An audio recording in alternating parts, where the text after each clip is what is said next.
दिल्ली की Rouse Avenue court ने सज्जन कुमार को 1984 दंगा मामले में उम्र कैद की सजा सुना दी है। दिल्ली के सरस्वती विहार इलाके में 2 सिखों की हत्या के दोषी सज्जन कुमार पीड़ित परिवारों ने फांसी की मांग की। सज्जन कुमार को सजा मिलने पर जंगपुरा से बीजेपी विधायक तरविंदर सिंह मारवा ने कहा है, सज्जन कुमार को उम्र कैद नहीं फांसी की सजा होनी चाहिए थी।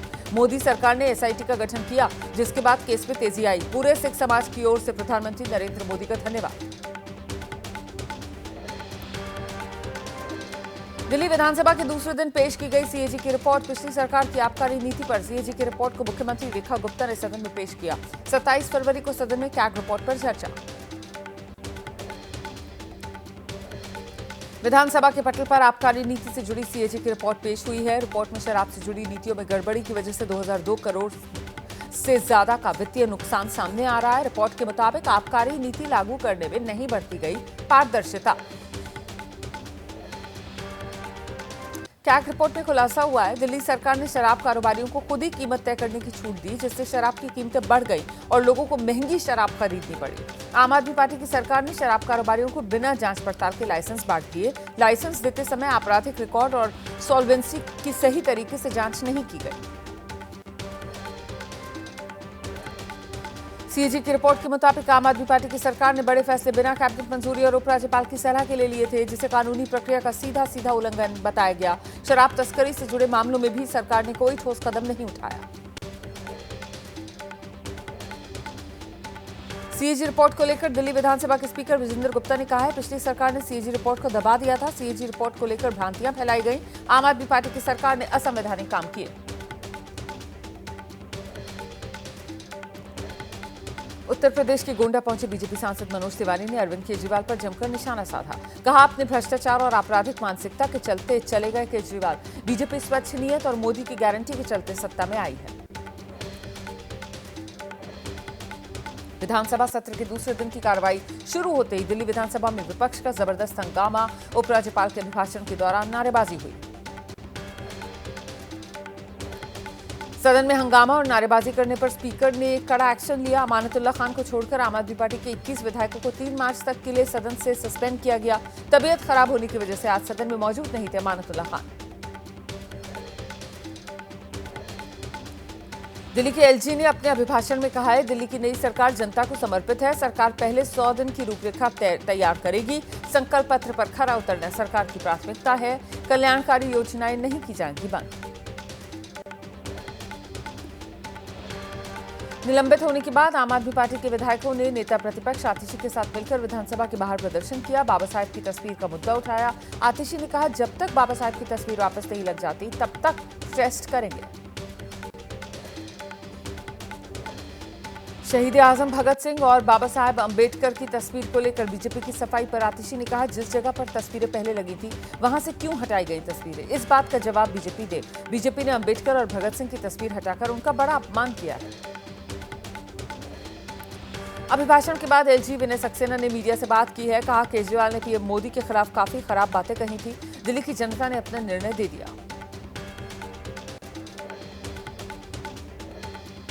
विधानसभा में विपक्ष के हंगामे को मंत्री आशीष सूद ने बताया लोकतंत्र के लिए निंदनीय।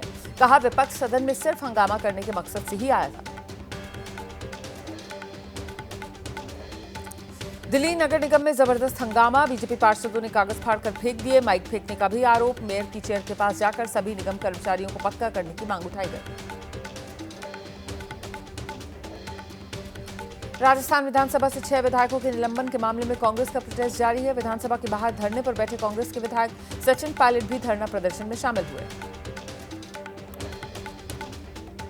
असम की राजधानी गुवाहाटी में एडवांटेज असम 2.0 का पीएम मोदी ने उद्घाटन किया। अगले 2 दिन तक चलेगा निवेश और इंफ्रास्ट्रक्चर से जुड़ा भव्य कार्यक्रम। आयोजन में 60 से अधिक देशों के प्रतिनिधि शामिल हो रहे हैं।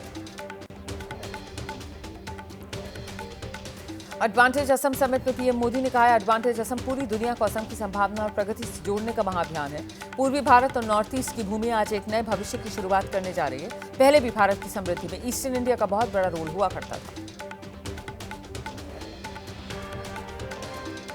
असम में अदानी ग्रुप करेगा 50,000 करोड़ का इन्वेस्टमेंट। राज्य में एयरपोर्ट, एरोसिटी, सिटी गैस, सड़क निर्माण पर खर्च किया जाएगा ये पैसा। असम इन्वेस्टर समिट में अदानी ग्रुप के चेयरमैन गौतम अदानी ने खुद की असम में निवेश की घोषणा। कहा, निवेश से असम में रोजगार के अवसर पैदा होंगे। पटना गेस्ट हाउस में सीएम नीतीश कुमार से मिले बीजेपी के राष्ट्रीय अध्यक्ष जेपी नड्डा। बिहार में आगामी चुनाव को लेकर एनडीए की रणनीति पर चर्चा हुई। नीतीश कुमार के बेटे निशांत कुमार ने एक बार फिर लोगों से नीतीश कुमार को मुख्यमंत्री बनाने की अपील की। कहा, उनके नेतृत्व में बिहार में फिर से बननी चाहिए सरकार। एनडीए को घोषणा करनी चाहिए, अगले चुनाव में नीतीश ही सीएम का चेहरा है। दिल्ली के राउज एवेन्यू कोर्ट से लालू प्रसाद यादव को बड़ा झटका लगा। जमीन के बदले नौकरी के मामले में दाखिल फाइनल चार्जशीट पर कोर्ट ने संज्ञान ले लिया है। आरोपी पूर्व रेल मंत्री लालू प्रसाद यादव, हेमा यादव, तेज प्रताप यादव समेत सभी आरोपियों को समन जारी किया गया है। सीबीआई ने लालू समेत 78 लोगों के खिलाफ चार्जशीट दाखिल की थी। दिल्ली यूनिवर्सिटी में अपनी 10 मांगों को लेकर छात्रों ने प्रदर्शन किया। कक्षाओं में एसी, ठंडा पानी, सभी कॉलेज में निःशुल्क जिम सेवा की मांग की जा रही है।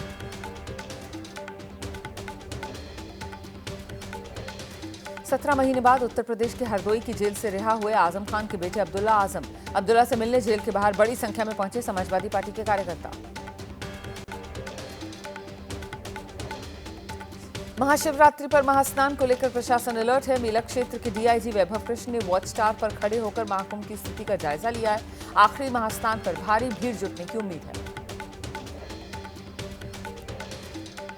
महाकुंभ में आज 12 बजे तक 68,31,000 लोगों ने स्नान किया। महाकुंभ की शुरुआत से लेकर अब तक 63 करोड़ 36 लाख लोग महाकुंभ में आस्था की डुबकी लगा चुके हैं। महाकुंभ में महाशिवरात्रि के स्नान को देखते हुए अलर्ट पर पुलिस प्रशासन। शाम 4 बजे यानी अभी से नो व्हीकल जोन मेला क्षेत्र रहेगा। श्रद्धालुओं से नजदीकी घाट पर स्नान की अपील।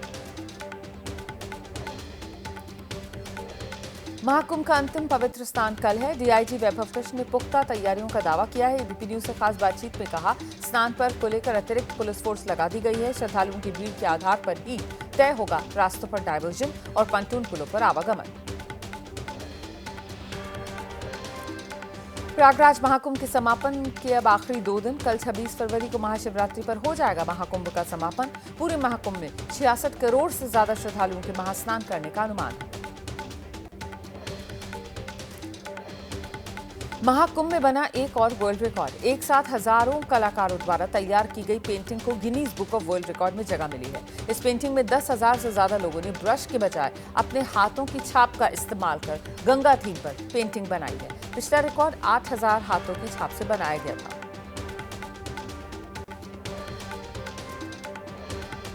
हिमाचल प्रदेश के मुख्यमंत्री सुखविंदर सिंह सुक्खू पहुंचे प्रयागराज। पूरे परिवार के साथ त्रिवेणी तट पर लगाई आस्था की डुबकी।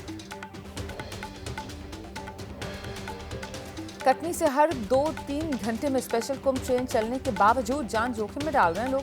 ट्रैक को पैदल पार कर ट्रेन में सवार होने की कोशिश में दिखे लोग।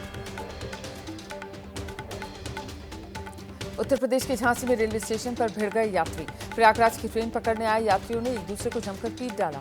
झगड़ा करने वाले यात्रियों को पुलिस ने हिरासत में लिया। बिहार के हाजीपुर में रेलवे स्टेशन पर जबरदस्त भीड़। महाकुंभ में स्नान के लिए बड़ी संख्या में रवाना हुए लोग। ट्रेन में चढ़ने के लिए यात्रियों में धक्का मुक्की।